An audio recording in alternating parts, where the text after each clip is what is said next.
Just 4 days after the rescue, on the 8th of June, the shadows returned, this time not with chains, but with cameras. A man entered the relief shelter dressed as a journalist, his hands full of candy, his smile rehearsed. He offered sweetness, but sought something bitter, distortion. With careful angles and scripted questions, he filmed the rescued children, splicing their innocent laughter into a false narrative one that portrayed the illegal mine as a place of joy, choice, and cultural tradition. But behind that lens was a darker operation. Intelligence linked him to an international media proxy hired by those who had funded the mine itself, those who had yet to be named, let alone arrested.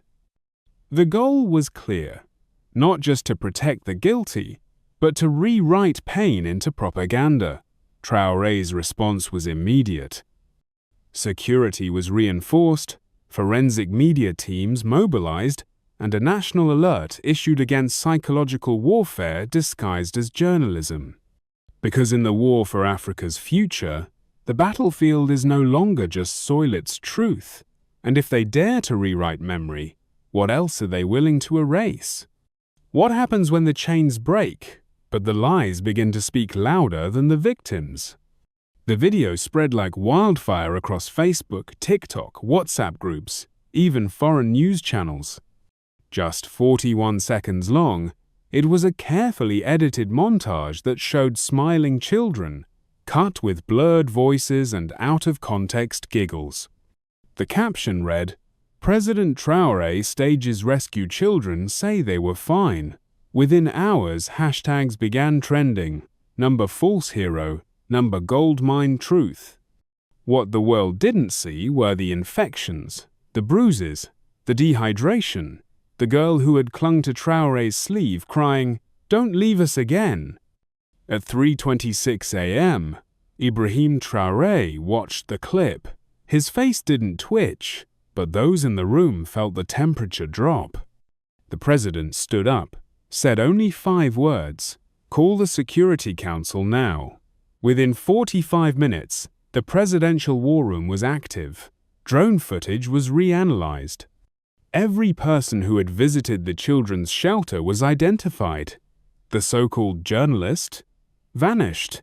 A bounty was placed. The Ministry of Information began a public audit of media manipulation in Burkina Faso. This wasn't just about a video, it was an attack on memory, a hijacking of truth. When rescuers are made to look like villains, and victims turned into porn show, do we reclaim the narrative before it's rewritten forever? He arrived without cameras, without guards, without medals. Dressed in a plain sand-colored shirt and a worn-out cap, President Ibrahim Traoré walked through the dusty courtyard of the Children's Relief Center under an alias. For a moment, no one recognized him. The children, some playing in silence, others still recovering from trauma, glanced at the stranger with wary eyes. He sat on the floor beside them, not above, not ahead. And then he spoke, not as a leader, but as a man carrying remorse. "I'm sorry I couldn't protect you sooner." Silence followed. Then a small boy tugged at his sleeve, whispering, "You came back." One by one, the children began to speak about the man who gave them sweets, promised toys, and lured them back in front of a phone camera, about the questions they were told to answer, about the script they were handed. Traoré listened, eyes sharp, heart heavy. Names were written down, descriptions recorded. An investigation was now a testimony of trust, built child by child. What kind of leader chooses to sit on the floor with the forgotten, to rebuild truth from broken voices? And, more importantly, how many of us would do the same? The room was packed, but silence reigned when the first child stepped forward. No teleprompter, no filter, just trembling fingers gripping the edge of the podium. A boy barely even described waking up every morning to the taste of dust and the weight of a shovel instead of a pencil. His voice cracked, but he didn't stop. One by one, others followed, some whispering, others defiant. A young girl raised a torn notebook to the cameras. "This is the first page of my life I wrote after leaving that mine." President Ibrahim Traoré stood among them, not above them. When he spoke, he didn't defend himself, he made a promise. This isn't a press conference, it's a front line. The war now is not with guns, but with distortion. And our truth walks barefoot, but it walks forward. His words weren't performance, they were resistance. The children's testimonies weren't statements, they were evidence. And for a nation watching live, truth had never looked so young or so powerful. But in a world where lies wear suits and carry cameras, who will protect the barefoot truth when the spotlight fades? 3 days after the press conference, President Ibrahim Traoré launched what he called Operation Expose Dirty Gold. It wasn't just a legal maneuver, it was a moral reckoning. A task force of 420 inspectors, forensic economists. How do you free the innocent when the night itself is complicit? At 2:43 a.m., the forest opened into a clearing, and the truth was unbearable.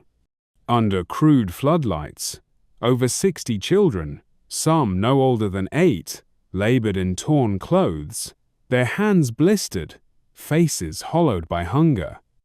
The air reeked of sweat, oil, and silence broken only by the harsh commands of armed men. Traoré's breath caught. This was no longer a rumor, it was a crime scene. Boys hauled sacks of ore twice their weight. Girls carried water for drills. Many bore fresh bruises. Their eyes void of sleep or childhood met his. And in that moment, the president didn't hesitate. He whispered into his radio, "Encircle. Nobody leaves." How did a nation once chained by colonizers allow its own children to be shackled again, this time by greed? At precisely 3:42 a.m., under a moonless sky, President Ibrahim Traoré gave the silent signal. In less than 4 minutes, the elite strike team swept through the perimeter of the illegal mining camp. Armed guards, some barely awake, were subdued without a single shot fired. Inside, the scene was heartbreaking. Over 200 children, trembling, covered in dust and fear, watched the chaos unfold in disbelief. At first, they recoiled from the soldiers, thinking it was just another group of captors, but then they saw Traoré himself, stepping into the shadows with open arms. In that moment, terror gave way to tears. The operation wasn't just about breaking chains, it was about rebuilding trust. Why did it take a midnight raid by the president to reach these forgotten lives?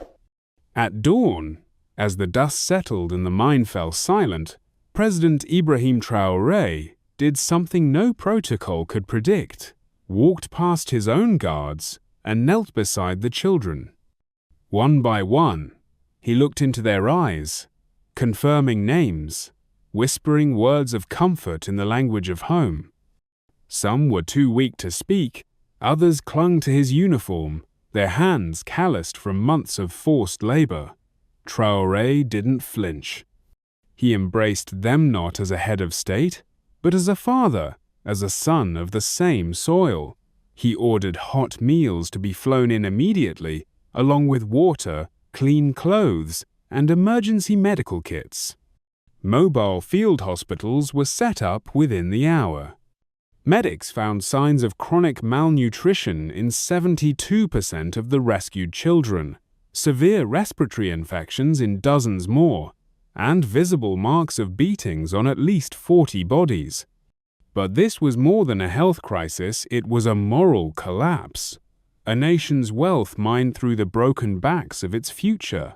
And still, through cracked lips, some children smiled for the first time in months. In a world where leaders often lead from behind podiums, what does it mean for a president to kneel in the dirt?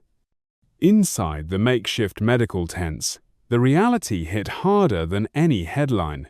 Many of the children were burning with fever malaria left untreated for weeks. Over 80 had open wounds, some infected with visible pus, others showing signs of repeated blows. A 7-year-old boy had a fractured wrist, likely from forced lifting. But it was the eyes that told the worst story: a sunken, distant, aged beyond their years. One little girl, no older than 5, clung to President Traoré's sleeve and whispered, "Please don't leave us." He knelt down, looked into her face, and replied, "I promise, I won't."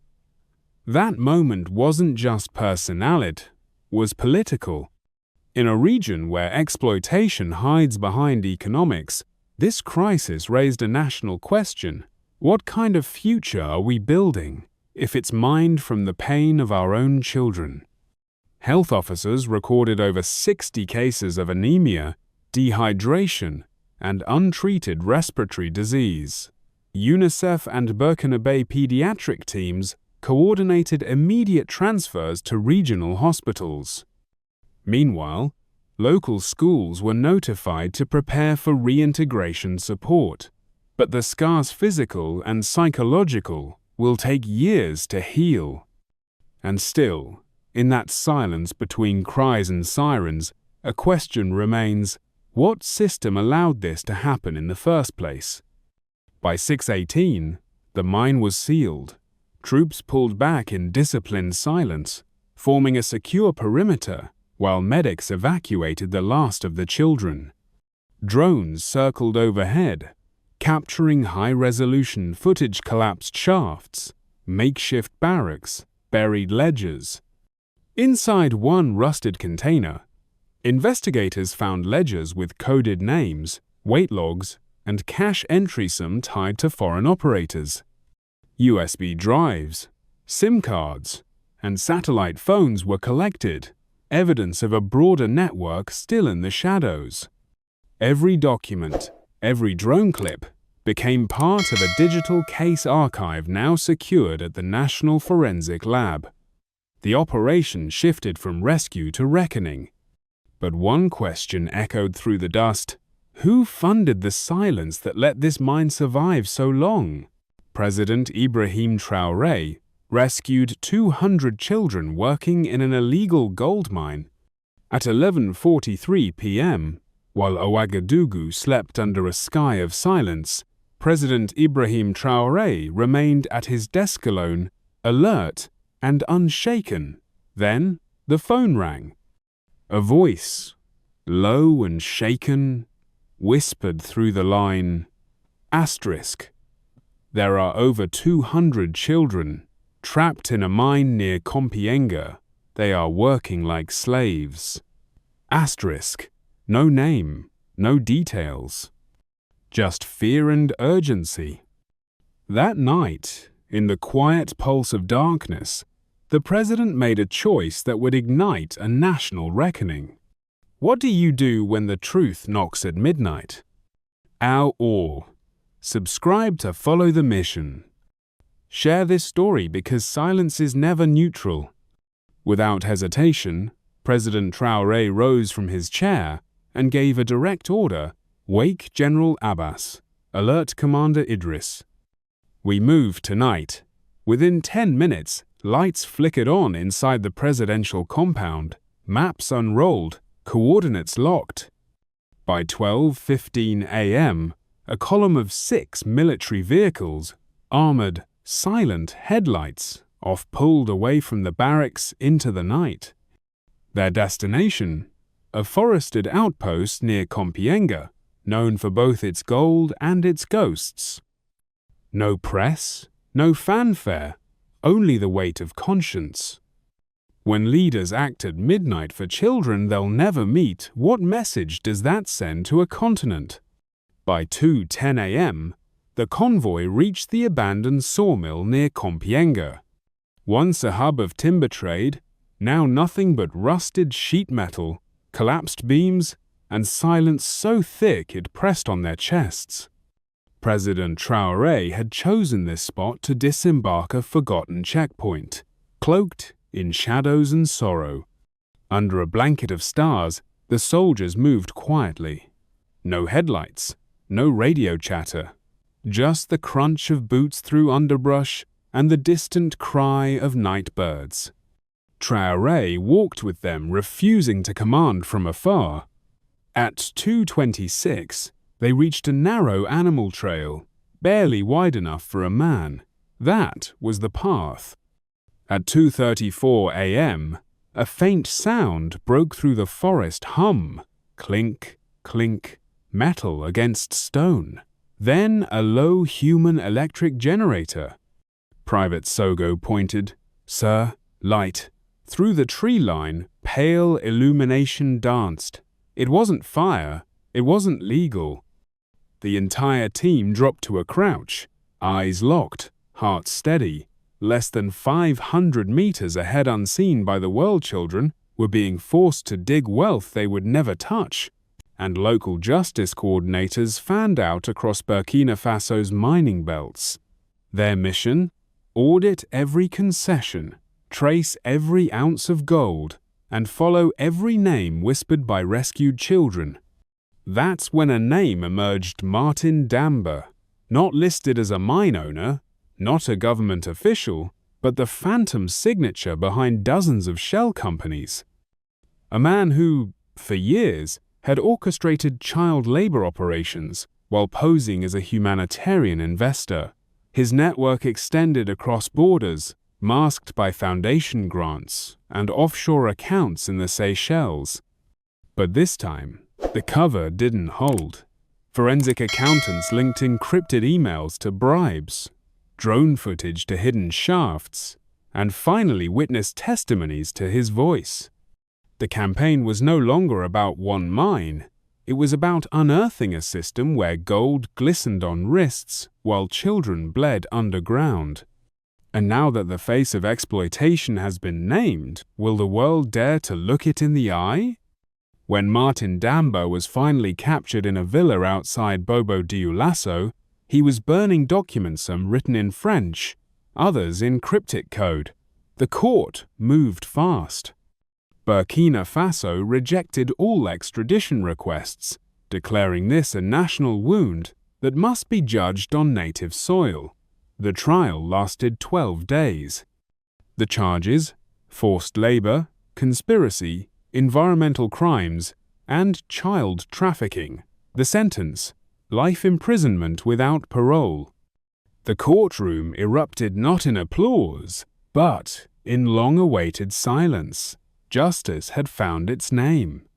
But when a system falls silent, who ensures that silence is not the start of forgetting?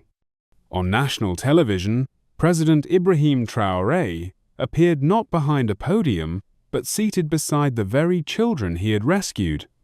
His voice was calm, yet firm, as he spoke to the nation and the continent. Children are not laborers of the earth, they are architects of our future. And today, we choose to build.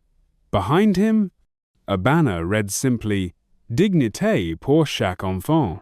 Then came the images: 200 boys and girls, some barefoot, now lacing up brand new school shoes, others smiling nervously, buttoning crisp white uniforms marked with the national crest, no longer shadows in a mine, but names on a classroom roll.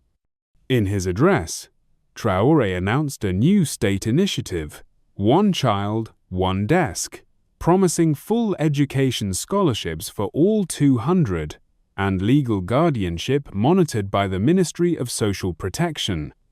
We do not rescue children to forget them, we rescue them to remember who we are. The message reverberated far beyond Burkina Faso, sparking school drives in neighboring Mali and debate across Francophone Africa. For a brief, trembling moment, dignity outshone gold. But now that the spotlight fades, who will stay long enough to see if those uniforms turn into dreams or just another memory? At the close of this story, a moment unfolded that seemed to still even the breath of history. President Ibrahim Traoré, bending down to meet the eyes of the smallest child rescued from the collapsed shafts of an illegal gold mine, gently placed a hand on his shoulder and whispered, "Asterisk, now you will grow up and one day lead this nation. Asterisk, no microphones, no ceremony, just truth the kind that reshapes futures." But this was not just a rescue. It was a legal reckoning against those who buried innocence under profit, a moral reckoning for a continent too often taught to wait, and a political reckoning that placed dignity above GDP. Traoré's final decree in this case? Let no child in Burkina Faso ever carry the weight of wealth on their back again. Behind that declaration lies a deeper question. What kind of society confuses children for labor? Where was the law before the headlines? And who will protect the voiceless when the cameras are gone? In a nation rising from centuries of resource exploitation, this became more than a mine collapse. It became a mirror. Traoré's gospel was not just political, it was profoundly educational. That justice is not theory, but action. Not hope, but structure. Not emotion, but law written in the language of compassion. So, to you watching, this story doesn't end here. Save this video. Share it with one person who thinks Africa can't lead itself. Comment with your voice, because silence is no longer neutral. If a president can kneel before a child and say, "You will lead," who among us will rise and answer that call? Asterisk, asterisk.